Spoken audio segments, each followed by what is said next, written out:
یہی بات اللہ اپنے حبیب سے کہتا ہے، میرے نبی قم اللیل الا قلیلا نصفه او انقص منه قلیلا او زد علیہ ورتل القرآن ترتیلا انا سنلقی علیک قولا ثقیلا ان لک فی النہار سبحا طویلا۔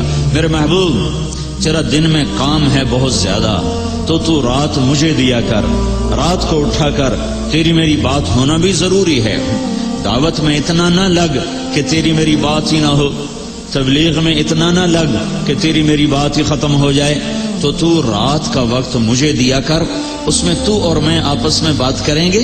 رات کی گفتگو ویسے بھی بہت پرسکون ماحول میں ہوتی ہے، اور کوئی اس وقت بلانے والا نہیں ہوتا اور کوئی اس وقت خلل ڈالنے والا نہیں ہوتا، تو رات کو میرے پاس آیا کر، مجھ سے بات کیا کر، اس لیے کہ دن میں تجھے لمبا تیرنا ہے۔ عجب بات ہے، یہ نہیں کہا دن میں تیرا کام بڑا ہے، تیری مشقت زیادہ ہے، تیری دعوت کی مشغولی زیادہ ہے، دن میں تجھے لمبا تیرنا ہے۔ دعوت کے کام کو، تبلیغ کے کام کو تیرنے سے تشبیہ دی، تیرنے سے۔ مکے میں تو پانی کا قطرہ نہیں، پانی کا قطرہ نہیں، زمزم کے سوا کوئی کنواں نہیں ہے، تو وہ کون سا پانی ہے جس میں اللہ کا نبی تیر رہا ہے؟ دعوت کی محنت کو اللہ نے تیرنے سے تشبیہ دے کر ایک خوبصورت مطلب ہماری طرف منتقل کیا ہے کہ چلنے والا اپنی مرضی سے چل بھی سکتا ہے، کھڑا بھی ہو سکتا ہے۔ گاڑی میں سفر کرنے والا مرضی سے گاڑی کو روک بھی سکتا ہے اور چلا بھی سکتا ہے، اور اس سے باہر نکل کے کھڑا بھی ہو سکتا ہے۔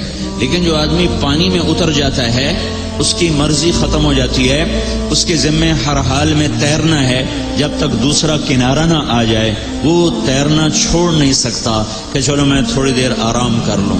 اب اسے تیرنا ہے، اگر وہ رکنا چاہے گا پانی کا بہاؤ اسے کہاں سے کہاں لے جائے گا، اگر وہ ٹھہرنا چاہے گا تو موجیں اسے اپنے اندر سمیٹ کے لائیں گی، مچھلیاں اسے نوالا بنائیں گی، اسے ان طوفانی موجوں سے لڑنا ہے، ان تھپیڑوں میں سے اس نے اپنا راستہ بنانا ہے، اور دوسرے کنارے تک جب تک اس کا ہاتھ نہیں لگتا اب یہ آرام نہیں کر سکتا، اسے ہر حال میں مستقل ہاتھ پاؤں مارنے ہیں۔ ان لک فی النہار سبحا طویلا طویلا طویلا۔ میرے نبی یہ نہیں جیسے ہم لوگ تقریر کی اور بیٹھ گئے، جمعے کے خطیب کی طرح تقریر کی اور بیٹھ گئے، مدرسے کے مدرس کی طرح سبق پڑھایا اور بیٹھ گئے، نہیں یہ نہیں۔ فی النہار سبحا طویلا، تیرے لیے کوئی راحت نہیں ہے۔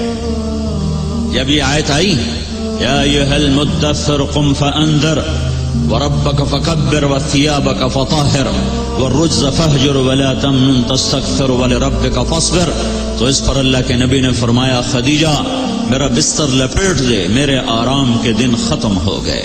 ان لک فی النہار سبحا طویلا، میرے آرام کے دن ختم ہو گئے۔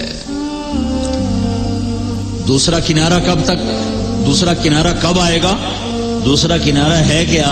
وَاعْبُدْ رَبَّكَ حَتَّى يَأْتِيَكَ الْيَقِينُ، اس وقت تک تو لگا رہے جب تک موت کا پیغام تیرے پاس نہیں آ جاتا۔ تو اللہ نے اپنے نبی سے بھی فرمایا کہ دن تو دے دعوت اور پھر لوگوں کے پیچھے، اور رات کو پھر مجھ سے بات کر، کہ اللہ سے بات کیے بغیر یہ کام ہو نہیں سکتا، کہ دل تو خالص اللہ کے قبضے میں ہے، اسے کون پھیر سکتا ہے اللہ کے بغیر، اسے کون بدل سکتا ہے اللہ کے بغیر۔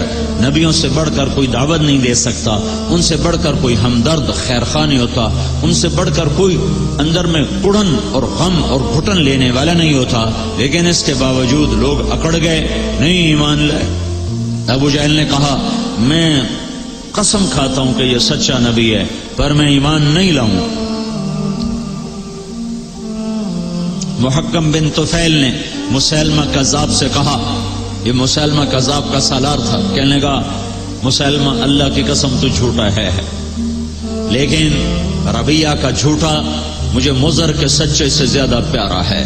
ربیعہ مسیلمہ کا قبیلہ، مضر ہمارے نبی کا قبیلہ، تو کہنے لگا واللہ انک لکذاب، اللہ کی قسم تو جھوٹا ہے، لیکن ربیعہ کا جھوٹا مجھے مضر کے سچے سے زیادہ محبوب ہے۔ تو اللہ تعالیٰ نے اپنے محبوب سے فرمایا تجھے دن میں بہت لمبا چلنا ہے، تیرے ذمے بہت بڑا کام ہے، لہذا دن میں تو لگا کر اسی میں بفرض نمازیں پڑھ لیا کر، لیکن رات تیری میرے لیے ہے، رات تیری میرے لیے ہے۔ میرے بھائیو 1.25 لاکھ انبیاء پس